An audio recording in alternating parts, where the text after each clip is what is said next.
ꯀꯣꯟꯊꯣꯡꯁꯦ ꯅꯨꯡꯁꯤ ꯑꯩꯈꯣꯏ ꯋꯥꯒꯤ ꯃꯇꯝ ꯏꯕꯦꯝꯃ ꯑꯝꯇ ꯍꯥꯡꯗꯣ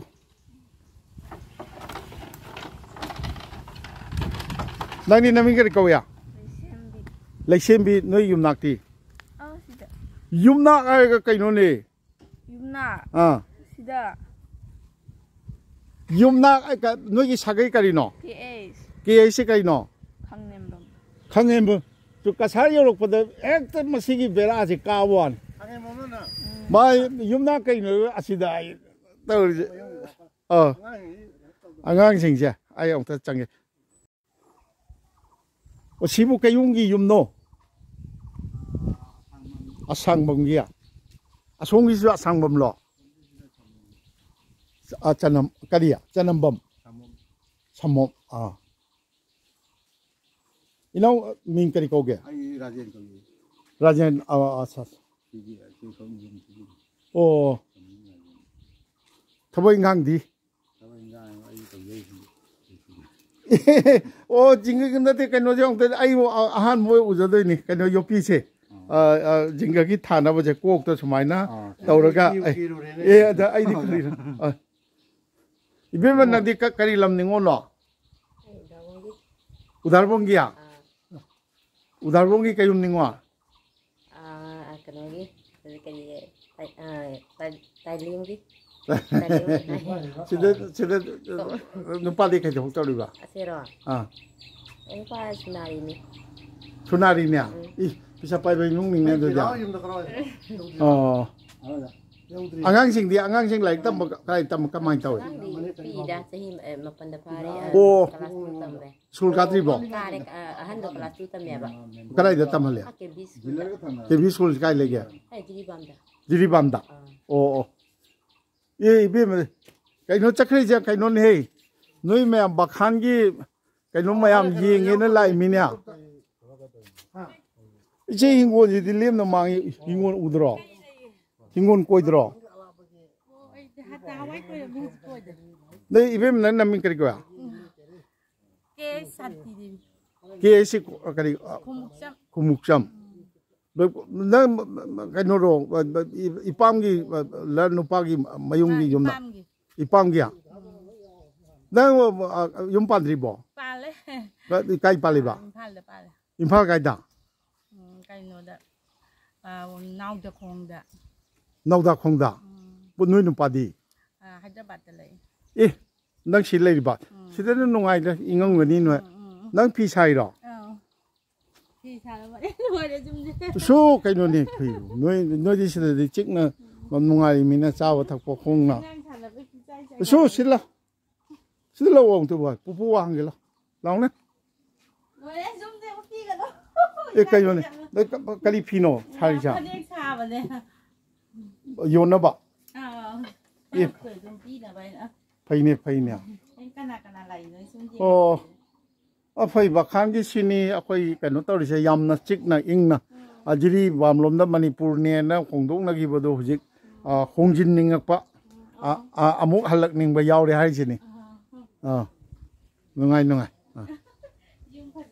kaino ne yumbu yum aido hayeng phajar kan na mai phajar jarak chen sida bakhan loi ga doira maitai loi doira waliya o ngai taw na ching ani gi karakta o auto ga ding haitana lambi ju phaba naksu nakpanina pangchen chen bazani oh ana turin panda salamba lambi ni bakhangi che ada hojik sumaina lambi sin leiraga bakhani meitai tari moi gi lokon ni labuk te yam chong thung pa su yauri pukri tawri ba oh bakhalo le bro wali ya 저기 강 용을 했지. lamhang bakhanisda asomdadi samnariba na somda asongi lambi kacha lambi le hori tawraga moina yungkok ti yamde du khundi yam sangi ne lan taye ba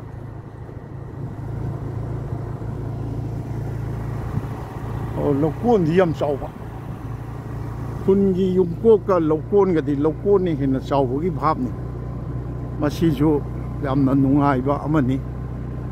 matam amada di yam na phukan pangan ba khun na ma soidana mai tei khun na ma soidana ora kani hai ba haja ba tham ba ya ba bakhan lamdam ni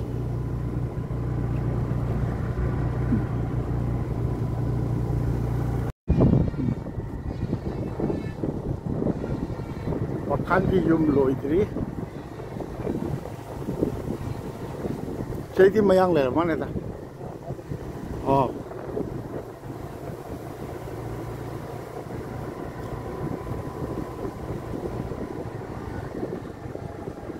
oh, nong na suruk mapan dah yum sana na bagi. Ibu mau macam ida? Enggak. Nanti saya tu dia untuk Tokyo ba, nang wali sahaja kali gino talisa. Ha,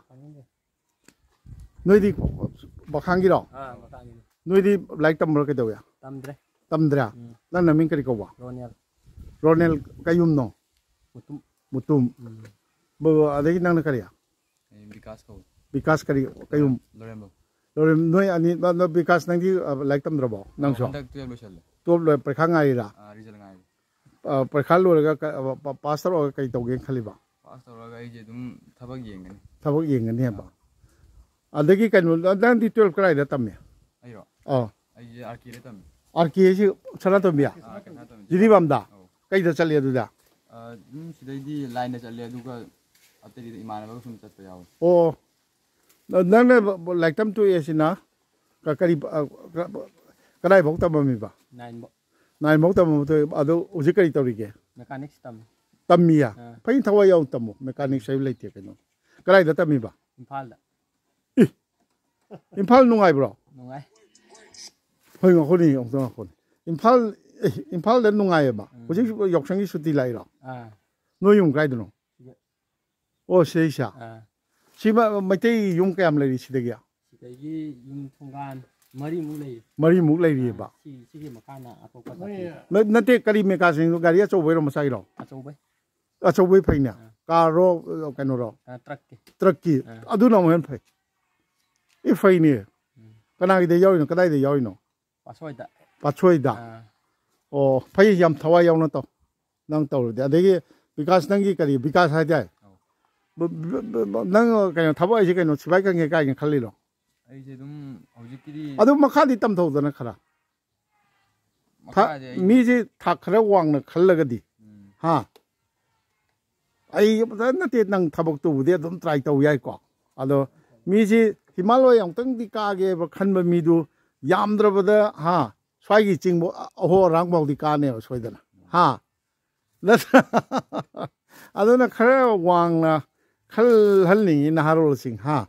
12 파스터가 아이 타복 티르니가 그이 타복 방니 와암니까 like फादने LP की ओजा खांदे करी खांदे ओ हेदे होजिकती MA पास तौनराबा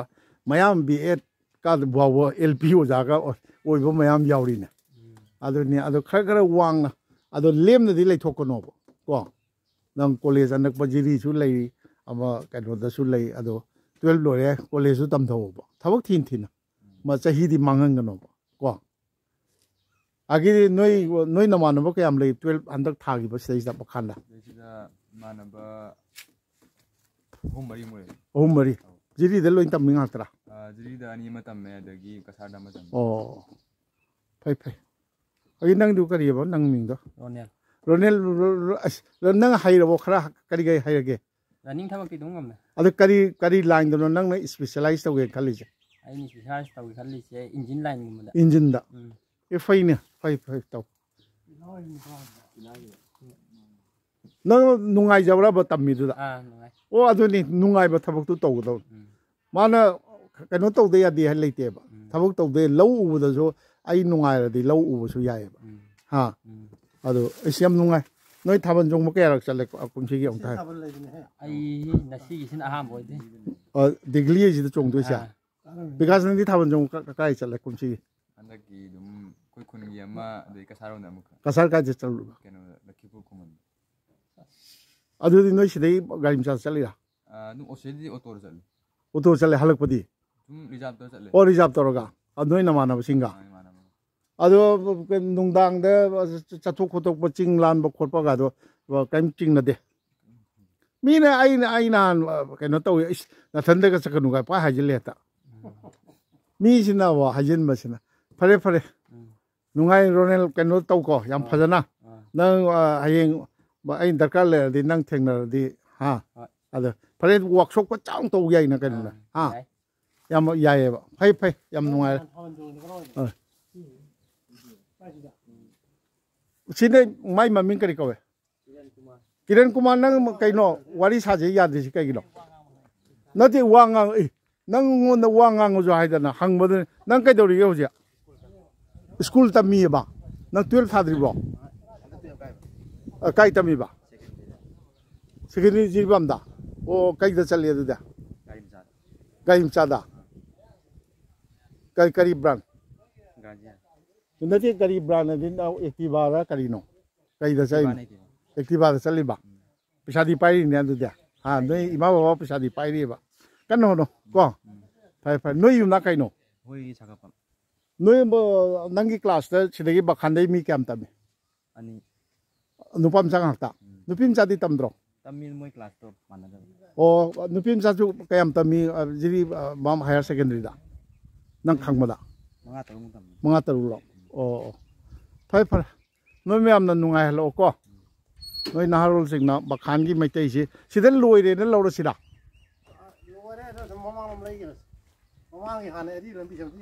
ꯗꯤꯒ꯭ꯂꯤ ꯑꯗꯨꯗꯤ ꯑꯣ ꯗꯤꯒ꯭ꯂꯤꯁꯤꯅ ꯑꯃꯨꯛ ꯍꯟꯗꯣꯛꯇꯣꯏꯔꯥ ꯑꯣ ꯁꯤꯗꯩꯁꯤꯗ ꯃꯩꯇꯩ ꯏꯕꯦꯝ ꯑꯃ ꯂꯩꯔꯦ ꯁ꯭ꯋꯥꯏꯗꯤ ꯃꯩꯇꯩ ꯀꯩꯅꯣꯒ ꯑꯗꯨꯝ ꯂꯩꯔꯛꯀ ꯈꯟꯗꯕꯤꯗ ꯁꯝꯕꯟ ꯋꯥꯡꯃ ꯇꯧꯔꯒ ꯑꯇꯣꯞꯄ ꯖꯥꯇꯤꯒꯤ ꯇꯥꯕꯖꯥꯠꯅꯤ ꯁꯤ ꯖꯤꯔꯤ ꯇꯨꯔꯦꯟ ꯑꯣꯖꯥ ꯁꯤꯒꯤ ꯇꯨꯔꯦꯟ ꯋꯥꯡꯃꯗ ꯂꯩꯔꯤꯕ ꯖꯤꯔꯤꯔꯣꯝꯒꯤ ꯀꯩꯅꯣꯁꯦ ꯆꯤꯡꯁꯦ ꯀꯗꯥꯏꯋꯥꯏꯒꯤ ꯆꯤꯡ ꯑꯣꯏꯗꯣꯏꯅꯣ ꯅꯤꯡꯊꯦꯝꯄꯥꯝꯗꯩ ꯈꯔ ꯂꯥꯟꯊꯔꯛꯑꯕ ꯅꯨꯡꯆꯞꯄꯤ इबेम नंदी करा वाई गिनो बखांगे दुम नती इपाम का गिनो बखांदे दुम कई मिंग को या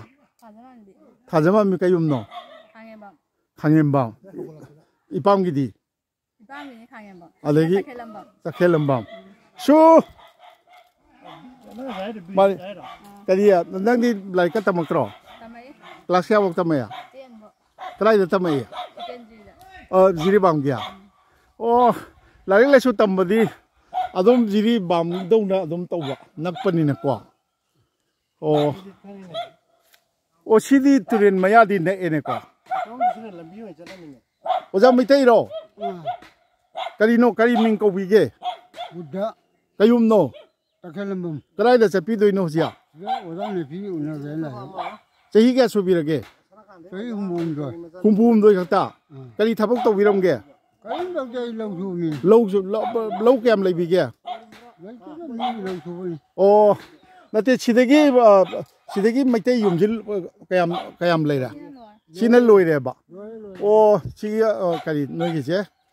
तखेलंबम हेबा तखेलंबम गी युम लेरे अदैदी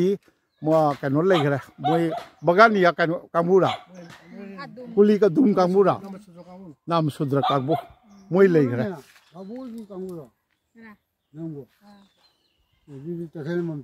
पुजी कराई से पी दोइबा कनो दा नाम सुद्र की युमला ओ माय बद करी येंगुदोइनो मसा नुंगाइ तब गया ओ डॉक्टर द पुबी बदे के दबा ओइदरे बा माय बे मेम चपीरिबा इसा सिंग दी करी करी तौबगा यावरगे इसा सिंग लेत्रो इसा नुपी दबो मसा नुंगाइत्रे कांगे दो अतै जी कनाम तो कम तौजे जान बा जी मरी नि थबई ngang तौबो यावरिबो यावते ओ आङाखो इबे मकेनुम ता हंगोगे नोगी इसिंग थकना चानबदे कायदे कमाय तवे तुरेन दे गिया बखान लोइना मके जार इसिंग लौरे थकनबा हाइदि कइनोदि लाक्थरिबा अखोगी तोटी पाइपति लाक्थरिबा ओ सिमा वाले बखान गी वइना inak nangna ado ising ji turin gi woina tawe ya ado mo ibe mo gi di jar loba ado su yai apa manipur da su ni da kasu lakte khoi lekai bo ising lakpoi lakta bo ado su kui di ko ju leira ta i o phare noi di hingun ko bom leitre turin pan da ko o maning lom da asom da di leiba maning lom aduna bakhan gi sidi oja bakhan gi di lusil jira saida phai khara bakhan gi hana chatna ramba lambi si khaktang lai ngai da di nungai ramo ado turen na su sum chasel lakpa ado asongi lambi ga yam phajana sema aba matung da nungai bani si maitai gi ngasai gi hujiki lecture ramba du da gi koi atai kano lai khara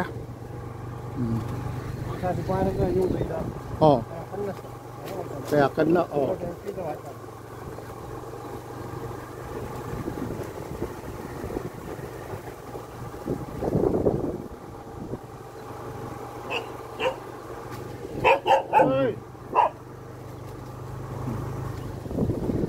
bakhan ina ko payunga su lai ni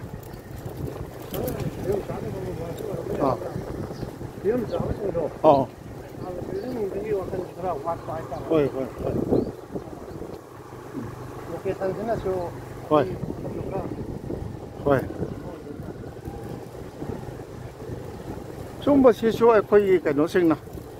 manipuri organization sing assam da lei piri ba ka do singna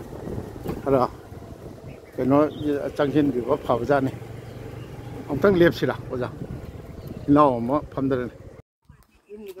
boy nga ko kano hange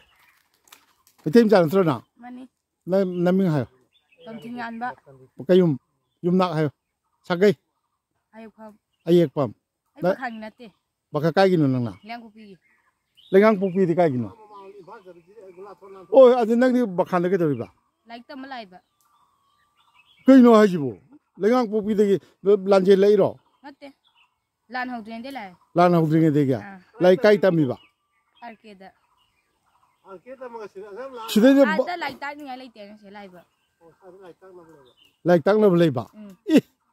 nungai ne lengang pupi ba lengang pupi do manipur police ke no lai dai police station adu dagi nang larik tam jiri bam da tambadu bakhan da larik takpi na ba layenal sida lai riba kanai mayum da lai riba noi nane to gi mayum da sisu nungai bo wani ne bakhan se jo choi mina ada jiri bam chali ne ba phai na nate lengang pupi do chalu da ba kyam ko yang ta tham phadri chalu ka sto dro lengang pupi makha kum da ngam dra ma le ka sto di ba thena dro thelai do sudum wari hana ya ka sto na dro adu si yam nungai ba mani ne phai bakhan gi ro bakhan ningol la natraga bakhan da dum yum pali ba ningdeo jiri de gya kar main thol lai ba ningdem bam ga siga kano to bro adum khong na lam thok pa ya bro ya sida ka do lai ba ipam ni na ming kari kau ke kayum ningono khaidem ningo ming di o ningdem bam gi ne ba akoi mapti hoi le kai natro ningdem bam mai do o ai di bakhan gi rai na kano lepi mi ningdem bam gi di ai lam mi ne noi maya pai bi mayam kano pham ga kano tau ra mi ne o phare yare ani du nan lo sini ari ba lambi si khaktang leiramba asomda kolas thadana semba mayam na ubire bakhan pamon mamdo ni angtang di changningi da ya bakhan gi bamon mamdo ama leire angtang changjaram ga bakhan gi bamon mando ama mandir ga konana hari mandir ga konana somda mamdo kan leire adu laksang sisu yam लीरब मल्लब ओइना माली श्री श्री जगन्नाथ मंदिर ख्रिस्ताब the 1905 तगी लेरबा अदु 1905 तगी लेरकपा कइनो माली जय श्री कृष्ण अदो ओ वालो संसी सन पुल्लब माले ममदोक kasi yam ariba mamdoki ariba mongni adubo hojik ki di yengbada nungaitere bakhangi si adu masi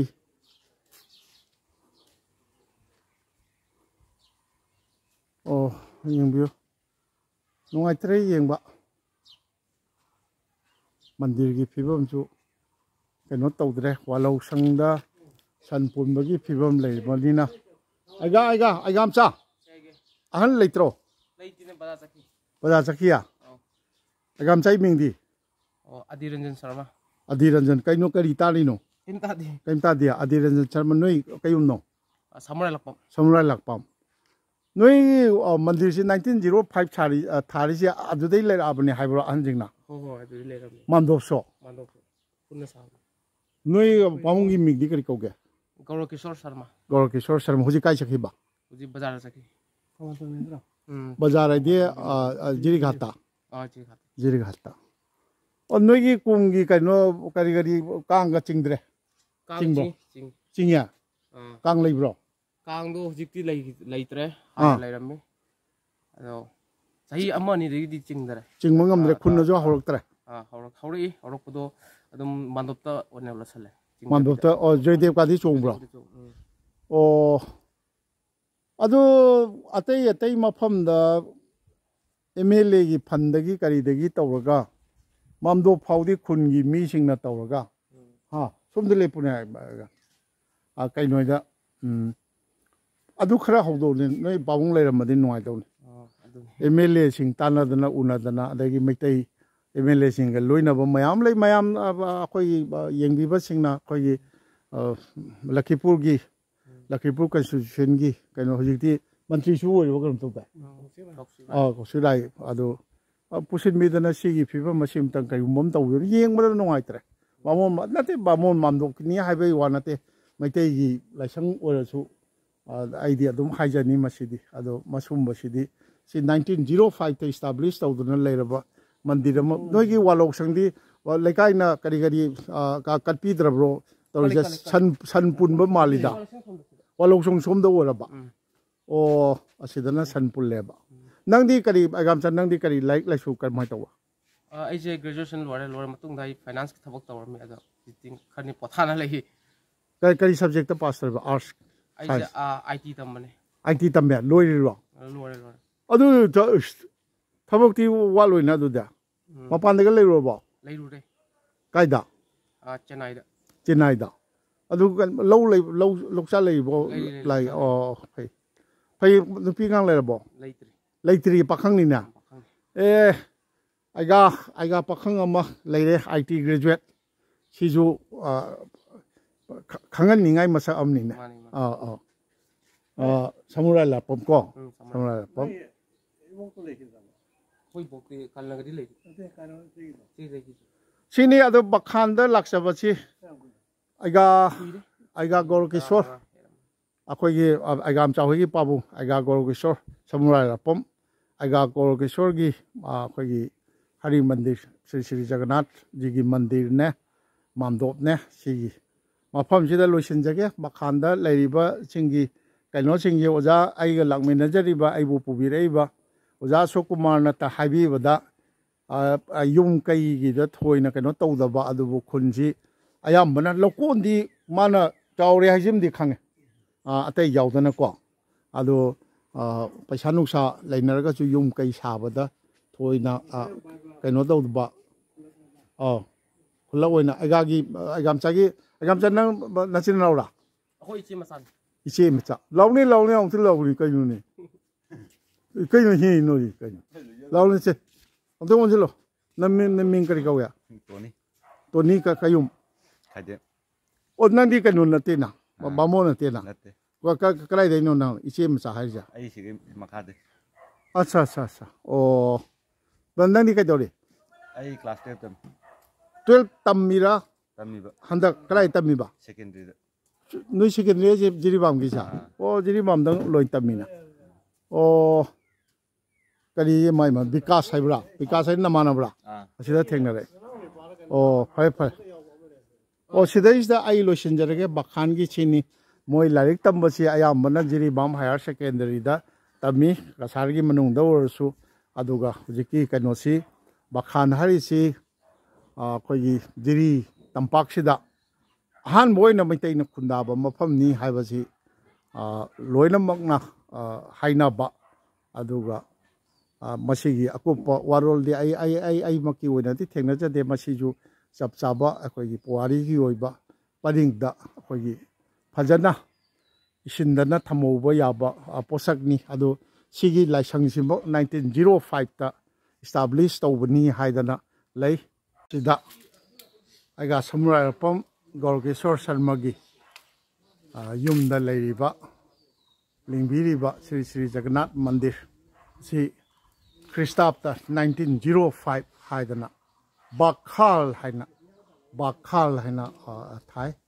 अदुनि सिनी अदो सिगी मफमजी सिगी लाइसंगजी याम लीरबा लाइसंगनी अदो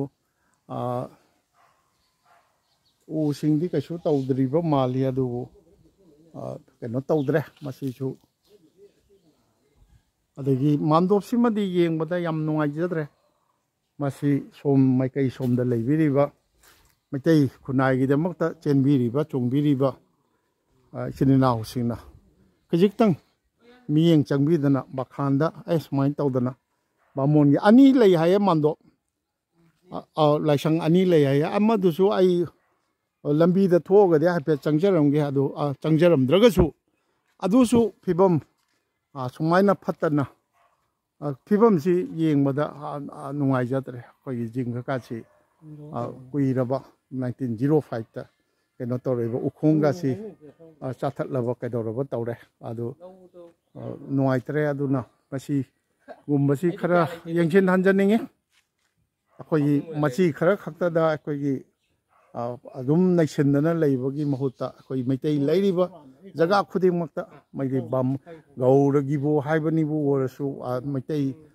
गिनीबो हायरसु कदौरसु तौरिबा मयामसे खरा खरा मानब मओंगदा येंबिदना तौबिनबा अदुना अइना ngasi बखान दा लाक्चरगा बखान की चौराकपा पाउदम अमा ख्वाइगी मफमदा थमजबसी मफम मसीदा लोइसिनजगे अदो आइबु मसैसिदा पुबिरइबा ओजा अखोगी अशोक कुमार बुदी आई थागतचदबा ngamjade आई थागतचरी अदुनि मतांगसिदा ngasiगी वइनदि बखान दा लाक्चबगी पाउदमसी मतांगसिदा लोइसिनजगे महुसागु अखोगी ताबिरिबा येंबिरिबा ख्वाइगी मफमदा सनाथोंगी मनेंद्र कोनसम एहांगना नोलुकचरी।